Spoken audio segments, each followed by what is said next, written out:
What's up guys, welcome back to Michael's house, and in today's video I'm going to show you how to hide any sort of stain on your white popcorn ceiling.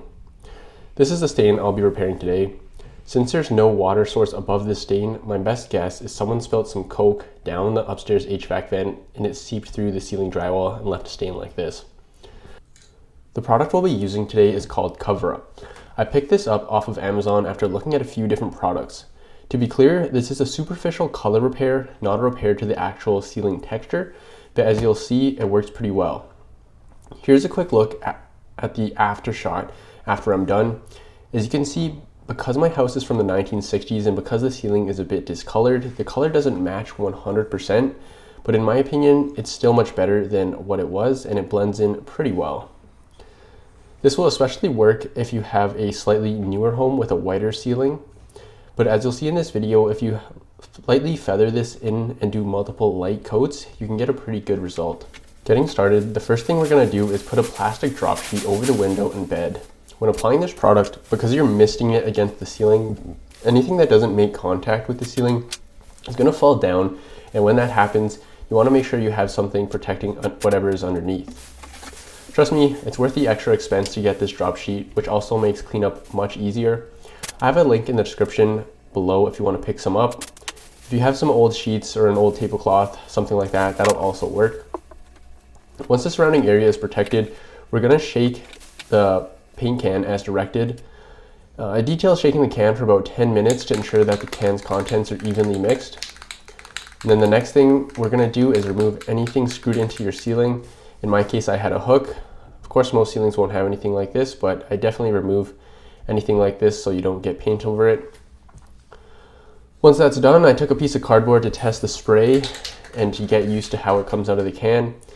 If you work with spray paint cans, this is very similar, but the nozzle points directly upward, which in this situation makes things much easier, but it does take a little bit to get used to.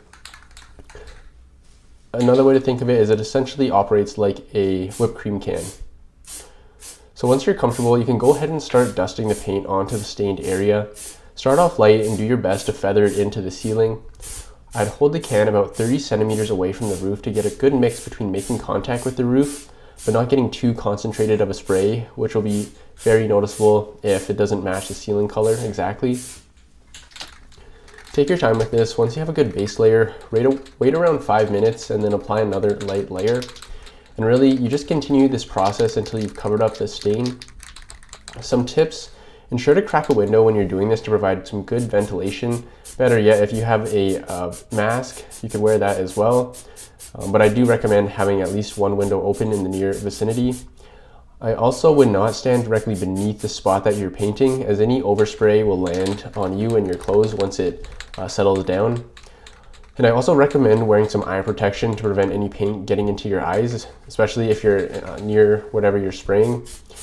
I know I'm not wearing any in this video, but in hindsight, I really should have, so take my word for it. Something else I would consider is getting some nylon gloves, as you see me wearing here. It really prevents any paint getting on your hands. Not that this stuff is that toxic or anything, but it makes cleanup a lot easier.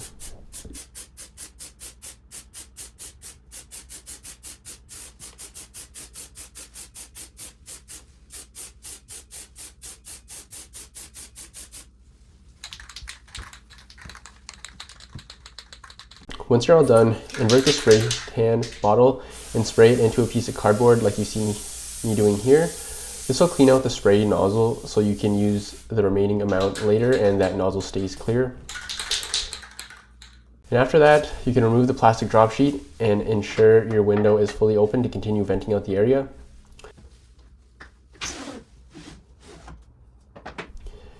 Here's a more in-depth look at the result. Like I mentioned before, because my ceiling is a bit older and not the original white, it's not a perfect match in color, but very close, and it definitely blends in.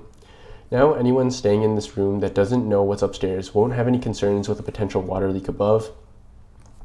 Now that's it for today's video. If you plan on taking on a project like this yourself, feel free to check out the links in the description to get the exact materials I used in this video.